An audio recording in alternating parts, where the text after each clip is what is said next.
This is Patrick with New Jersey's Outdoor Adventures YouTube channel. I got a treat for you. Carla is back in town. She has this Dodge Grand Caravan she converted out. You guys enjoyed her tour so much last time. Well, now she wants to show you some of the updates that she did. So join us for the tour. Hey guys, I'm really excited to be back on New Jersey Outdoor Adventures. You were amazing on the original tour video, so I wanted to show updates and what I've done. So the van is Patrick mentioned. It's a 2017 Dodge Grand Caravan. And my layout is I have a sink cabinetry area here. I have a single bed on the driver's side.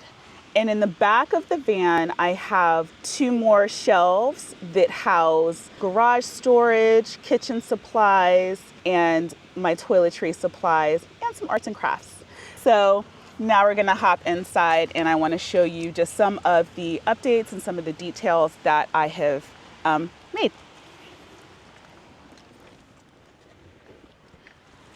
All right, so one of the first changes I did is I have a front curtain system here, and I wanted to be able to have a curtain that tracks alongside the roof line more. And I found that using paracord and upholstery tacks worked really well for that. So that is one of the updates. On this side, you can see I got some new window covers. So I have them on the sliders, and I have one for the back hatch that are able to fold down. And on the sliders, these also have Velcro from a company in Canada called Cozy, which was really great to work with. And I updated my exhaust fan system. So I made this myself to pull air out of the van to help just with circulation. Made it using computer fans and a product called corrugated plastic. I have also updated and just got a different toilet. You can see back here, fits in the same place, and it works pretty well. And in my office area, I also added just a little panel to be able to store my laptop, which has been working really well so far. And I also added new lights. So I added some puck lights to just get more light, and it does have a remote control and changes colors and all of that fun stuff. And they're magnetized. So easy to pull down, recharge, and stick them back up. So for those of you that haven't seen my last tour, let me kind of give you a little bit of the layout. So I built a sink system here because when I was doing my original testing, I found out I used the sink. So I just have a 4-gallon water tank under here that I attach with the quick connect. It's probably hard to see. And then a junk basket, because we all have those things that we don't know where to put them. This frame of this bed is actually a camping cot, and I added a foam mattress about 4.5 inches. And I can still sit up based on my height, which is good. And then in the back, I have my pantry basket. I have an electric kitchen, so I have an oven, and I have a new appliance, which is like a little induction cooktop, which has worked really well. My cutlery and some crafts. And then underneath this one is my garage. And then down here I have my second power station and my toiletries, additional toiletries. So underneath the bed, I have a power station, some baskets and some clothes storage. I have a refrigerator. I have camping supplies here like chair and tables, and I have actually my office chair and an additional fan. And lastly, I did add carpet, and I put some padding down there just because you got to be on your knees, and so it helps protect them. And so now we're going to head outside. I'm going to talk to you a little bit about my electrical system and roof setup.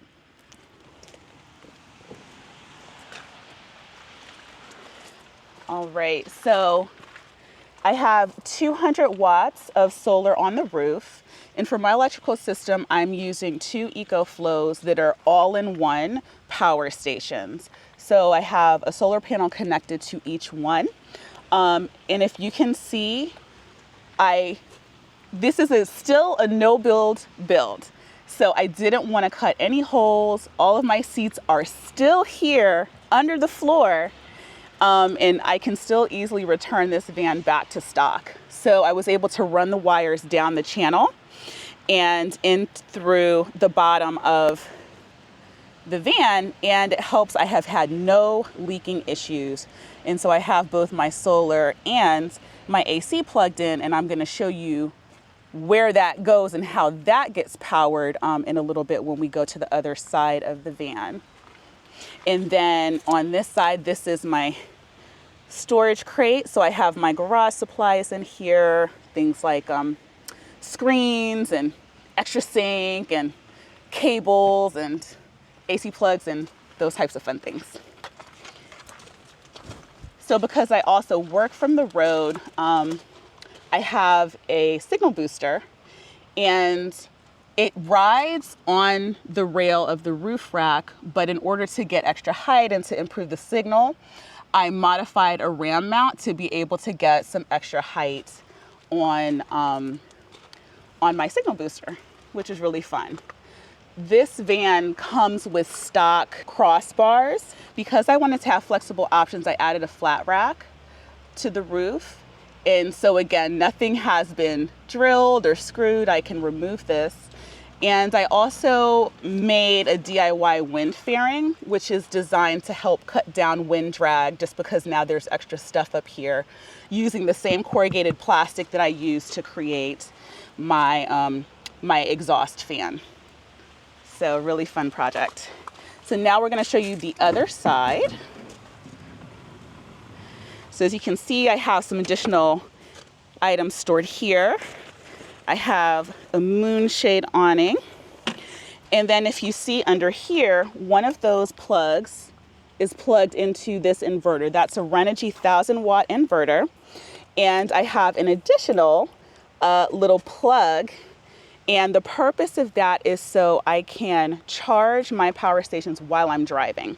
And so because that's 1,000 watts, I'm able to, I do up to about 700 watts of charging, so I'm able to charge really quickly.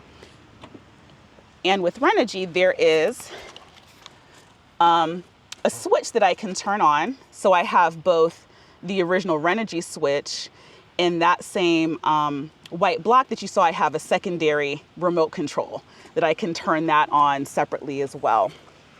So, and I found that that's a really great system so that I'm able to be self-contained. I'm able to have power that allows me to do all the things I need to do. I have no drilled holes, and so I still just have a lovely stock van, but that allows me to travel and do long trips on the road comfortably. So. Carla, I love your van. Our viewers loved your van.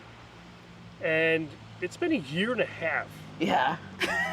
And you were just starting off, I think, when I met you. And you've done a lot of travel. You don't live in this full time? I don't live in this full time, but I do multi-week trips out of it.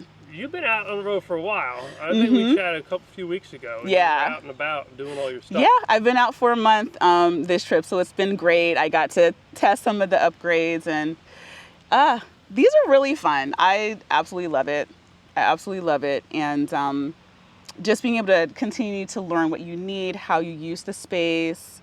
And so it did not look like this when I started off. So it's been like slowly building over time as I figure out what am I actually using, how am I moving in the space, how can I make things more efficient and smooth for myself. So yeah. Any tips that you could give any viewers that might think they want to build something like this, things you learned over the last 1.5 years or so? I'd say take your time. I think definitely, I mean, the community is so amazing, and I love what Patrick is doing, and you know, other creators sharing what they've built. Like, that's literally like, you know, I took ideas from a lot of different people, but take your time. Like, I love my no build because it really gave me time to like figure out what I specifically need. So this is built specifically for me. how I use this space, what I need to do with this space. So take your time and know that it's not gonna look like how it is when you started. Like, you are going to tinker. So if you do like to tinker, vans are also really fun projects for that too. Yeah, they evolve. They right? The do. vans evolve.